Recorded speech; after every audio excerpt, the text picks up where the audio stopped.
घुटनों का दर्द बढ़ती उम्र की वजह से या हमारी गलती से? हमारी गलती से। पंच करना दर्द करने का तरीका या पूरा इलाज? पूरा इलाज। घुटनों की सेहत एक्सरसाइज से या सिर्फ आराम से? एक्सरसाइज से। ओके। जल्दी राहत तेल मालिश से या पंचकर्मा से? पंचकर्मा से।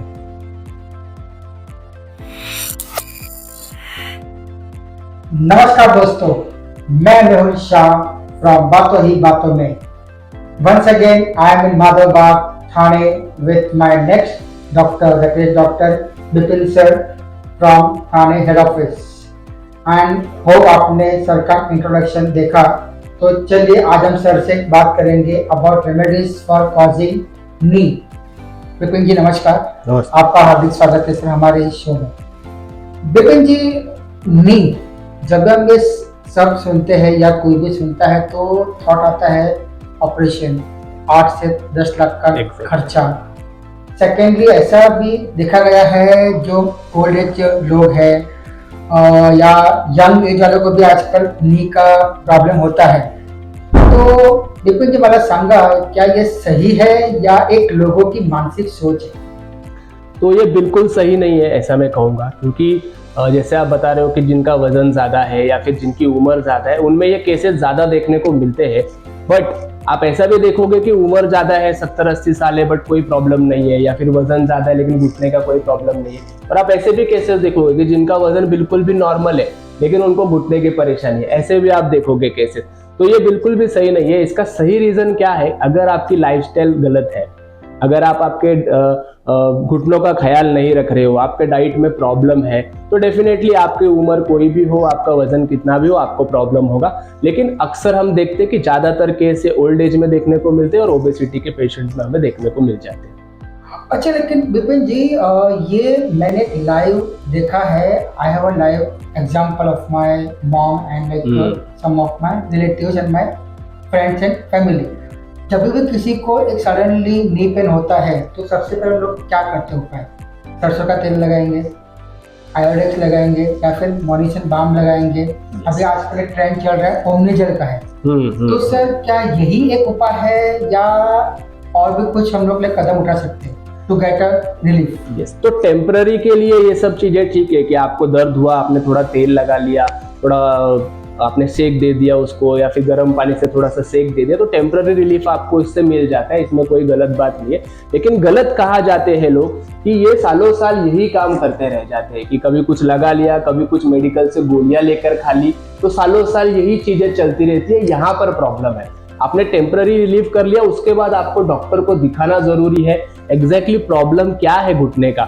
घुटने की जो कार्टिलेज है उसमें वो घिस गई है क्या, या घुटने को जो सपोर्ट करने वाले मसल्स है उनमें कोई प्रॉब्लम है क्या, उसके मेनिस्कस होते हैं, उसमें लिगामेंट्स होते हैं। घुटने सिर्फ हड्डियों से नहीं बना, उसमें बहुत सारी चीजें होती है। तो एग्जैक्टली अपना प्रॉब्लम किसके वजह से है ये देखना बहुत जरूरी है, ना कि आप रेगुलरली जाके मेडिकल से कोई पेन किलर खा लो या फिर कोई तेल लगाते रहो सालों साल। तो सर आपको मैं बता दूं कि मोस्टली प्रॉब्लम जो है ना, इसे निग्लेक्ट करने के वजह से होता है। अगर पेशेंट सही समय पे डॉक्टर के पास आ जाएगा तो ये ऑपरेशन वगैरह जो आप पूछ रहे थे इसकी कोई जरूरत नहीं पड़ेगी। इनिशियल स्टेज में अगर डॉक्टर को देख लेता है पेशेंट को, तो पेशेंट को हम कम खर्चे में, कम उपाय में उसे ठीक कर सकते हैं। लेकिन जो सालों साल पेशेंट दवाइयाँ खाता है या फिर उसको पेन को सहन करता है, इसके वजह से प्रॉब्लम बढ़ जाती है, तो ऐसा बिल्कुल भी नहीं करना है। आपको डॉक्टर की सलाह जल्द से जल्द ले लेनी है ऐसे केसेस। लेकिन विपिन जी मुझे एक बात बताइए, ये मैं एक लाइव एग्जांपल के हिसाब से मैं आपसे डिस्कस कर रहा हूँ। ऐसे भी पेशेंट है जिसको नी होता है पेन, तो उनका घुटन में भी दर्द होता है and they are unable to walk properly. उनके पैर की उंगली भी दर्द करती है। तो सर ये इसका क्या उपाय है? How can they get relief? Yes, तो इसमें देखिए आपने दो टाइप के बता दिए। जैसे मैं बता दूं, 2 टाइप के वात के व्याधि आयुर्वेद ने बताया। एक होता है आम वात, जिसमें छोटी उंगलियों में भी पेन होता है, कभी कभी हड्डियां टेढ़ी हो जाती है। और एक होता है संधिवात, जिसमें बड़े घुटने या फिर एल्बो, ये शोल्डर जॉइंट, ये सारी चीजें इफेक्ट होती है और ज्यादातर उसमें घुटनों के प्रॉब्लम्स हमें देखने को मिलते हैं। तो ये प्रॉब्लम को पहले समझना है कि ये स्टार्ट कैसे होता है। तो हम लोग ऑब्जर्व करते हैं कि जनरली ये प्रॉब्लम पेशेंट के पेट से स्टार्ट होता है। जैसे बहुत समय से अगर किसी को इनडाइजेशन की शिकायत है, उसके पेट में गैसेस बनता है, खाना जो भी वो खाते हैं अगर सही तरीके से डाइजेस्ट होता नहीं है, एब्जॉर्ब सही तरीके से होता नहीं है, तो उनको वो न्यूट्रिशन भी नहीं मिल पाता जिससे उनकी हड्डियां मजबूत होती है। तो आगे चल के उनको वो हड्डियों के प्रॉब्लम होना शुरू हो जाती है। सेकंड केस में क्या होता है कि पेशेंट जरूरत से ज्यादा खाना खा लेता है, यानी कि उसका पहले खाया हुआ खाना पचा भी नहीं है, उसके बाद दोबारा से खाना खा लेता है, तो उसके कारण आम तैयार हो जाता है। आम का मतलब होता है अनडाइजेस्टेड फूड मटेरियल, वो जाके आपके हड्डियों में जाके लोकेट हो जाते हैं, फिक्स हो जाते हैं, और उसके कारण फिर से हड्डियों में सूजन आना, ये छोटी उंगलियां दर्द करना, ये सारी प्रॉब्लम शुरू हो जाती है। तो इसका ट्रीटमेंट तो पहले आपका जो डाइजेशन है इसको करेक्ट करने से शुरू होता है, उसके बाद आपके हड्डियों तक वो खून की सप्लाई होनी चाहिए, हड्डियों तक आपको न्यूट्रिशन मिलना चाहिए, यहाँ तक वो ट्रीटमेंट होती है। और आगे चल के कुछ लोकल ट्रीटमेंट भी हम लोग पंचकर्म के करते हैं घुटनों के लिए खास करके, जिससे वहां पे जो कार्टिलेज की क्या बोलते हैं घिस गया है कार्टिलेज, या फिर मसल्स वीक हो गए हैं, लिगामेंट में कुछ इंजरी हो गई है, तो उसको न्यूट्रिशन देने के लिए, उसको वहां पे लोकली पेन कम करने के हम लोग कुछ पंचकर्म करते हैं। तो ऐसे आप देखोगे कि जीआई ट्रैक से ट्रीटमेंट शुरू होते होते पूरा हड्डियों की मजबूती तक ये ट्रीटमेंट हम लोग करते हैं। सर ये जीआई ट्रैक क्या है? जीआई ट्रैक मतलब हमारा गैस्ट्रो इंटेस्टिनल ट्रैक, जो कि आपके मुंह से स्टार्ट होके जहाँ से हम स्टूल पास करते हैं वो सारा कुछ डाइजेशन से रिलेटेड होता है, उसे हम लोग गैस्ट्रो इंटेस्टिनल ट्रैक ऐसे कहते हैं। तो ये सबसे बड़ा पार्ट यही रोल प्ले करता है, क्योंकि आयुर्वेद में ऐसा कहा है कि सभी बीमारियों की उत्पत्ति जो है वो पेशेंट के पेट से शुरू होती है। अगर आपका पेट अच्छा है, आपको भूख अच्छी से लग जाती है, आपको खाना अच्छे से डाइजेस्ट हो जाता है, तो आपको कोई भी बीमारी नहीं होगी। लेकिन आपके डाइजेशन में अगर प्रॉब्लम है, गैसेस बनते हैं, कॉन्स्टिपेशन होता है, पेट ठीक से साफ नहीं होता है, तो आपको सभी प्रकार के रोग आगे के समय में होने वाले। तो लेकिन ऐसा मैंने देखा है, अगर समझो किसी को अचानक से जोड़ों में दर्द होता है तो उन लोग कुछ उपाय करते हैं, बट उन लोग को चलने में तकलीफ होता है, they are like unable to climb the steps, they are like not able to fold their legs.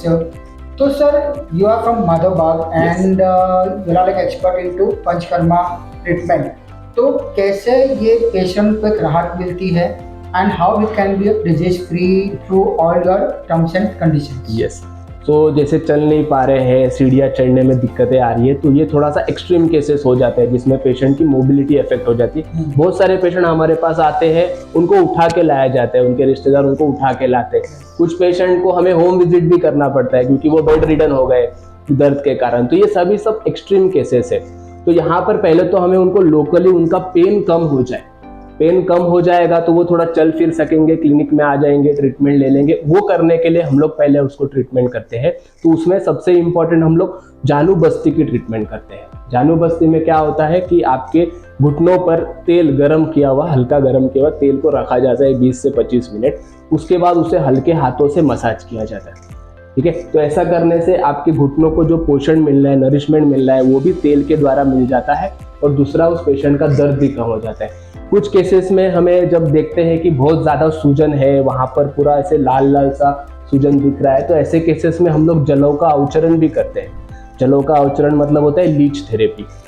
तो ऐसा एक मतलब आयुर्वेदिक में इस्तेमाल होते हैं लीच मतलब आपको पता होगा जो खून चूसता है, राइट? तो खराब खून चूसने का काम उस लीच का काम है। तो लीच के ऐसे बहुत सारे प्रकार होते हैं, उसमें से औषधि लीच होती है जो मेडिकेशन के लिए यूज होता है। तो उस लीच का इस्तेमाल हम लोग उस जगह पे करते हैं जहाँ पर पेशेंट को बहुत ज़्यादा सूजन, बहुत ज़्यादा पेन है।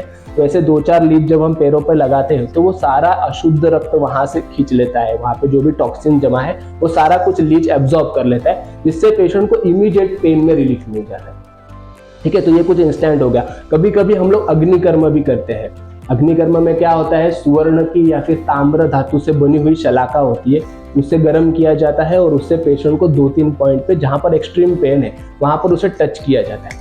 तो एक झटका देने जैसा ये प्रोसेस है, लेकिन इससे इंस्टेंट रिलीफ जो है वो पेशेंट को मिल जाता है। तो जब पेन कम हो जाता है पेशेंट का, पेशेंट चल फिर पाता है, क्लिनिक में आता है। तो क्लिनिक में आने के बाद प्रॉपर से उसका हम लोग पंचकर्म जो है पूरे बॉडी का शुद्धिकरण करते हैं, और जॉइंट को हील करने के लिए, नरिश करने के लिए ऐसे बहुत सारे ट्रीटमेंट, जैसे मैंने जानू बस्ती बताया, तेल धारा बताया है, पत्र पोटली स्वेद है, पिंड स्वेद है, ऐसे पंचकर्म के अलग अलग उपाय है, वो हम लोग करते हैं उस जॉइंट को हील करने के लिए। ग्रेट सर, बहुत अच्छी बात कही आपने।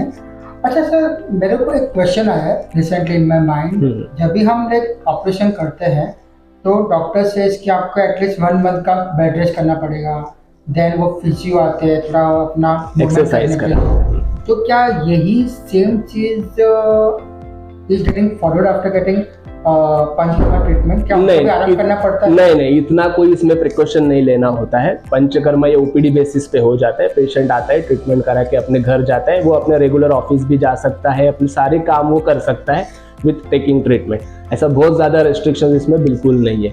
हम रेस्ट्रिक्शन जनरली करते हैं डाइट में, ठीक है। तो डाइट आपको हम बताएंगे उस तरीके का लेना है, क्योंकि आयुर्वेद में क्या कहा है, ये जॉइंट का प्रॉब्लम है लेकिन इसकी शुरुआत पेट से हुई है। तो आपने क्या खाना है क्या नहीं खाना है, तो सही चीज़ें आपको खानी है। जैसे फॉर एग्जांपल जॉइंट के जो पेशेंट है, अगर आप हिस्ट्री लोगे तो आप देखोगे कि इनमें ग्रीन लीफी वेजिटेबल्स जो है इसका प्रमाण ज़्यादा होता है खाने में। और आयुर्वेद ने वो बताया है कि जिनको जॉइंट की तकलीफ है उन्होंने ये पत्ते वाली सब्जियां नहीं खानी चाहिए, ठीक है। आयुर्वेद में ये भी बताया है कि जो हम चने खाते हैं या फिर मटर खाते हैं, जो सुखा के रख देते हैं फिर उसको भिगो के उसकी सब्जियां बनाते हैं, तो ये जो कड़ धान्य का प्रकार होता है, आयुर्वेद ने ये भी कहा है कि इससे वात बढ़ता है शरीर में, और वात बढ़ने के कारण आपके जॉइंट के प्रॉब्लम बढ़ते हैं। तो पहले तो ये दो चीजें हम लोग बंद कर देते हैं। इसके अलावा और भी जैसे चीजें कि फ्रिज का ठंडा पानी पी लेना, रात में खाना बना हुआ है वो फ्रिज में रख दिया फिर सवेरे में उसे खा लिया, तो ये और भी कुछ बातें बताई आयुर्वेद में जिससे जॉइंट के प्रॉब्लम बढ़ते हैं। तो पहले तो ये सारी चीजें हम लोग बंद करा देते हैं पेशेंट की। फिर पेशेंट ने खाना क्या है, तो पेशेंट को ऐसी चीजें खाना है जिससे उससे घुटनों का पोषण मिले। तो जैसे आपका तिल हो गया, फिर अलग अलग प्रकार के जो सीड्स होते हैं, सनफ्लावर सीड्स है, वाटरमेलन सीड्स है, अखरोट है, बादाम है, दूध है, दही है, जैगरी है, डिंग का लड्डू जिसे गोंद की लड्डू भी कहा जाता है, ये भी बहुत पोषण करता है घुटनों को। तो ये ऐसे सारी चीजें हम डाइट में इंक्लूड कराते हैं। जिस पेशेंट को सर्दियों में आप देखोगे कि जॉइंट की शिकायत बहुत बढ़ जाती है, तो ऐसे पेशेंट को हम लोग लहसुन को जो है वो दूध में पकाकर पीने के लिए कहते हैं, जिसे लहसुन शिरपाक कहा जाता है। जैसे आपने 10-12 कलियां लहसुन की ले ली, 1 कप उसमें दूध ले लिया, 1 कप पानी ले लिया, और लहसुन को उसमें आपको क्रश करना है और उसमें पकाना है, और पकाने के बाद पूरा पानी जो रहेगा वो उसको जला देना है। सिर्फ जब 1 कप दूध बन जाएगा उसको आपको सवेरे पीना है। तो अगर सर्दियों के दिनों में आप ऐसे करते हो, जिन्हें जॉइंट की प्रॉब्लम है और जिन्हें प्रॉब्लम नहीं है, जिन्हें प्रिवेंशन करना है जॉइंट की, उनके लिए भी ये बहुत लाभदायक है लहसुन शिरपाक। तो ये सारी चीजें हम उनके डाइट में हम चेंजेस करवाते हैं, जिससे पेशेंट का वजन भी घटता है। इससे वजन घटेगा तो आपका पैर के घुटनों का लोड भी कम होगा, तो आगे हीलिंग और भी फास्ट हो जाती है। तो ऐसे आप देखोगे कि 3 से 6 महीने के भीतर हमारे यहाँ जो पेशेंट आते हैं वो 70 to 80% ओके हो जाते हैं उनको, और आगे साल भर फिर हम कुछ बस्ती की ट्रीटमेंट होती है वो कंटिन्यू करते हैं, जिससे हम तिक्तशिर बस्ती देते हैं या फिर मात्रा बस्ती देते हैं, जिससे वो घुटने में और भी अच्छी तरीके से पोषण मिलता है। तो साल भर में 90 to 100% पेशेंट को रिलीफ मिल जाता है। सर, जैसे आपने कहा कि ये नी का प्रॉब्लम होता है स्टार्ट फ्रॉम द स्टमक से, यस, तो फिर क्या स्टमक से फिर वो हार्ट पे इफेक्ट करता है? डेफिनेटली। जैसे मैंने बोला कि आयुर्वेद ने बोला है कि सर्वे रोगा अपि मंदाग्नि, मतलब आपकी अग्नि अगर मंद है तो आपको डायबिटीज भी होगा, आपका कोलेस्ट्रॉल भी बढ़ेगा, आपके हार्ट में भी प्रॉब्लम होगा, आपको स्ट्रोक जैसे प्रॉब्लम भी हो सकते हैं, आपके किडनी पे असर हो सकता है। तो ये सारा कुछ लाइफस्टाइल डिसऑर्डर है, यानी कि इसको मेटाबॉलिक डिसऑर्डर भी बोलते हैं। आपका मेटाबॉलिज्म बिगड़ जाएगा तो ये सारे प्रॉब्लम्स होंगे। ये आयुर्वेद ने भी कहा है, ये मॉडर्न साइंस भी कहता है। आयुर्वेद ने 7 धातु के बारे में बताया है, जैसे रस धातु, रक्त धातु, मांस धातु, मेद धातु, अस्थि धातु, मज्जा धातु, शुक्र धातु, ठीक है। आयुर्वेद कहता है कि पहले जो भी आप चीजें खाओगे उसका रस धातु बनेगा, रस धातु से वो रक्त बनेगा जिसमें हम ब्लड समझ सकते हैं, फिर ब्लड के बाद रक्त मांस बनेगा, मसल्स बनेंगे, फिर मेद मीन्स फैट बनेगा, फिर बोन का नरिशमेंट होगा, ऐसे अल्टीमेटली जाके आपके शुक्र तक का नरिशमेंट होता है। तो अगर आपकी अग्नि सही नहीं है तो ये क्रम जो है वो ठीक तरीके से नहीं होगा, ठीक है। तो अस्थि धातु मतलब रिलेटेड टू बोन्स, तो आपके मेद धातु का मतलब जो वजन आपका बढ़ते गया, ओबेसिटी आपको हो गया, तो आप देखोगे कि ओबेसिटी पेशेंट्स में और जो मेनोपोजल वुमेन है जैसे आफ्टर मेनोपोज, उनके केसेस में भी बोन रिलेटेड प्रॉब्लम्स बढ़ जाते हैं। तो ये अगर आपकी धातु अग्नि मंद है तो आपको बोन रिलेटेड प्रॉब्लम आगे होगी। तो जब आप जीआई ट्रैक को इंप्रूव करते हो, आपके डाइजेशन को इंप्रूव करते हो, तो धीरे धीरे धातु अग्नि इंप्रूव हो जाती है, और ये जो रिस्क फैक्टर जो हार्ट के प्रॉब्लम्स है, डायबिटीज है, बीपी, ये सारे अपने आप ठीक होने लग जाते हैं। ग्रेट सर, ग्रेट, अच्छी आपने बहुत अच्छी जानकारी दी। तो sir, before we close, let's have a few rapid fire question. Yes. घुटनों का दर्द बढ़ती उम्र की वजह से या हमारी गलती से? हमारी गलती से। पंचकर्मा दर्द करने का तरीका या पूरा इलाज? पूरा इलाज। घुटनों की सेहत एक्सरसाइज से या सिर्फ आराम से? एक्सरसाइज से। ओके। जल्दी राहत तेल मालिश से या पंचकर्मा से? पंचकर्मा से। ठीक है sir, thank you very much sir, you, आपने sir. बहुत अच्छी जानकारी दी for getting relief from knee pain through panchakarma and through some home remedies. तो दोस्तों ये है आज के हमारे डॉक्टर विपिन सर, आप कुछ कहना चाहेंगे हमारे ऑडियंस को before you close? Yes sir, sure. मैं यही कहना चाहूँगा कि प्रॉब्लम जो हमारे पास हम देख रहे हैं वो मोस्टली निग्लेक्ट करने के कारण होता है, यानी कि आप सही समय पे डॉक्टर को अप्रोच नहीं करते हो, जिसके कारण ये प्रॉब्लम बढ़ जाती है और बढ़ने के बाद फिर डॉक्टर भी बहुत ज़्यादा कुछ नहीं कर पाते। तो कम समय में जैसे ही आपको प्रॉब्लम की पता चलती है आप डॉक्टर को कंसल्ट कीजिए। खुद से थोड़ा मेडिकेशन बंद कर, जैसे मेडिकल से दवाई लेके खा लेना, ये सारी चीज़ें अवॉइड करनी चाहिए और आपको डॉक्टर की सजेशन जो है वो जल्द से जल्द लेनी है। प्रॉब्लम को डायग्नोस करना है, डायग्नोस होने के बाद उसकी ट्रीटमेंट आप इजीली कर सकते। Thank you very much sir आपका वैल्यूएबल टाइम के लिए। तो दोस्तों आज के हमारे special guest from Madhavbaug doctor Vipin sir, so I guess he had answered all their questions and he tried to give the solution. तो फिर चलिए मिलते हैं फिर नेक्स्ट एपिसोड में with something special with some next guest of honor. This is Mehul Shah signing off for today from Madhobag. Thank you. Thank you. Jai Hind.